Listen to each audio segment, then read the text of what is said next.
ही भाजी आहे ना आपल्याला चांगली धुवून घ्यावी लागेल, कारण की ह्याला कशी माती लागली आहे ना, तर हे आपल्याला दांडे करायचे वेगळे आणि हा जो बोंड्याचा पाला आहे तो करायचा वेगळा.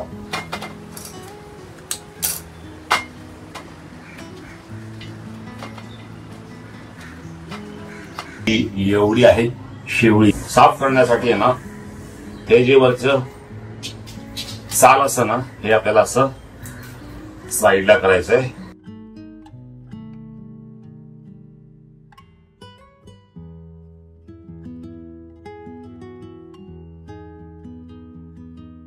हे एवढं सर्व आपल्याला साफ करायचंय आणि साफ केल्यानंतर हा जो भाग आहे ना हा खाण्यासारखा असतो.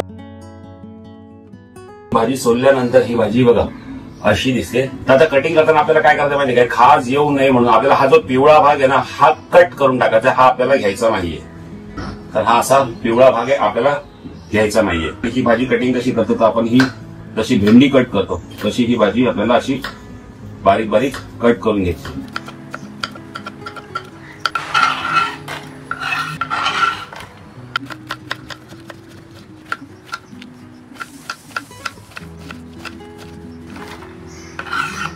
ही बघा मार्केटमधून आपण आणली तेव्हा केवढी भाजी होती आणि आता जेव्हा सोलली आहे ना पूर्ण कापली आहे ना ते बघा एवढीशीच भाजी झाली. आता हा पाला चिरताना पण आहे ना वरचा भाग आणि खालचा भाग हा मधला भाग आपल्याला घ्यायचा आहे. जसं आपण शेवळी ती चिरली आहे ना तसंच हा पाला देखील बारीक बारीक आपल्याला चिरून घ्यायचा आहे.